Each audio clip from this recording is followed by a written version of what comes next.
you guys ever heard of the Roman road? You probably heard of the Roman road, right? Roman road. Anybody ever here never heard of that, the Roman road? The Roman road. That's what we're going to discuss today. Now, what is it? Well, the Roman road is something that I don't know who came up with it or how they put it.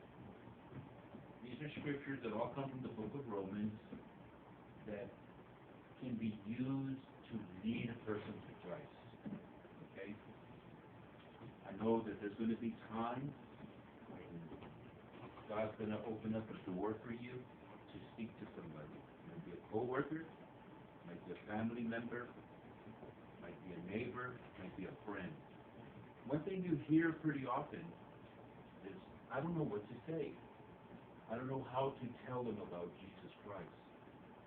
I mean, after all, when you're talking to somebody, and that's one complaint that a lot of people have is, I don't know the scriptures that well, and I can't show them from the Bible. And somebody came up with this little neat list, a neat little list that makes it simple. Not complicated, makes it simple. And I'd like for us to go over it first so that we, you and I, can be not only familiar with it, but we can believe it in our hearts when we're going to go for a walk on the Roman road. And then you'll be equipped to tell somebody else how to get on that same road, the Roman road. Now, just a little background on Rome. Rome was founded in 753 BC. Okay, that's almost 800 years before Jesus. Figure this, 800 years. It's close to 1,000 years, 800 years before Jesus. And the church that was at Rome, the book of Romans, it was written to the church at Rome, but Paul was not credited for founding that church. Okay. The Catholic tradition teaches and holds to that Peter founded the church in Rome, the first church in Rome, but the scholars say there's no evidence for that. There's no evidence that Peter founded the church in Rome. So more than likely, the scholars that study history and all believe that the church in Rome, the Christian church in Rome, was founded up from people who had gotten saved in Greece and in Macedonia, and then ended up settling in Rome and founding the church, the first church in Rome. Another theory is that back in Acts chapter 2, remember when all these Jews had gathered, and the disciples and the followers were speaking in tongues that people could understand, that perhaps there was Roman Jews that day who got saved and brought the gospel back to Rome and started a church. So in any event, the church had been founded and had been operating for several years before they got the book of Romans. Okay? Now back to the roads. The Romans were credited with being the very first builders of roads and highways. Okay? They had a pretty complex system of roads. You heard that saying, all roads lead to Rome? Well, it comes from that. And the Roman government, they didn't just walk along a path and wore it down and that was called a road. They actually excavated. They actually laid big stones and built foundations and then put smaller stones and then gravel on top. They built actual roads.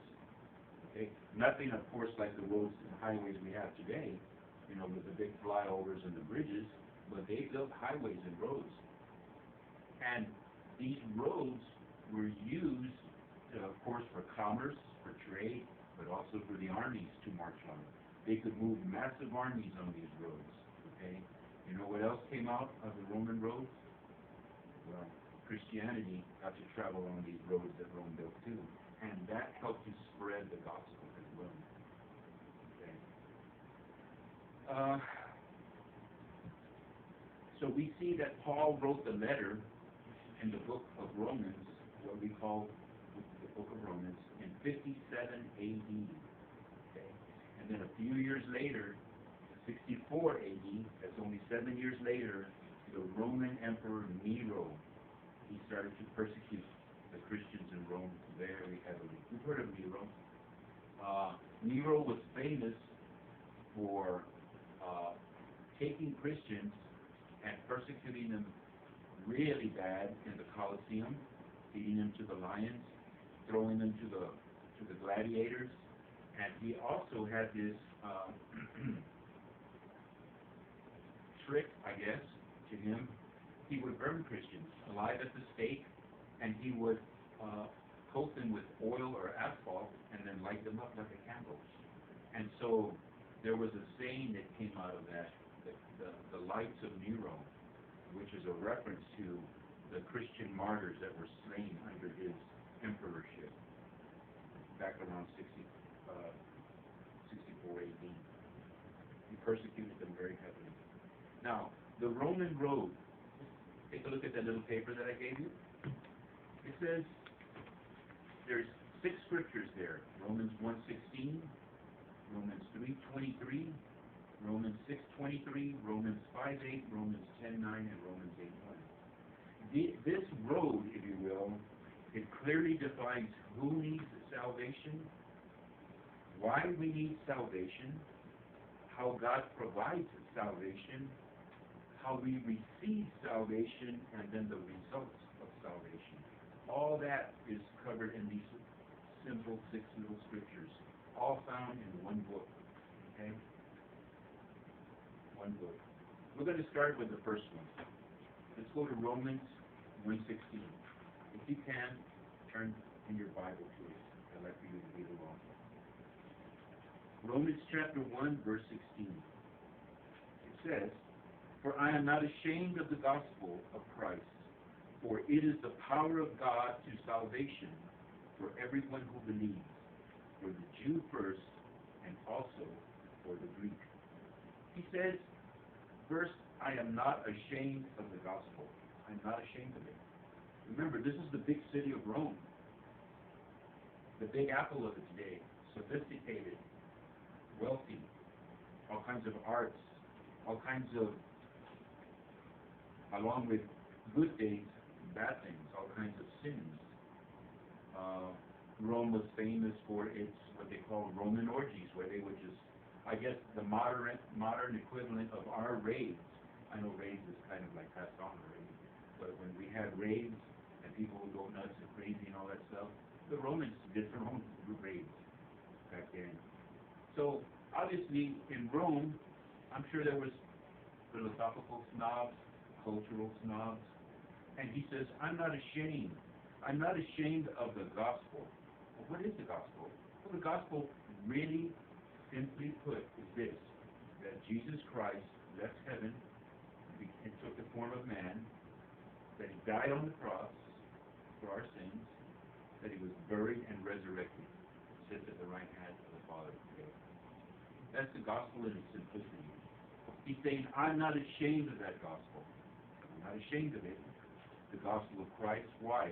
For it is the power of God to salvation. It's the power of God. It doesn't bring power, it is power. Okay?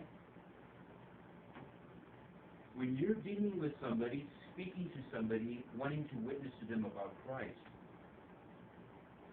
you don't have to use intellectual arguments to win.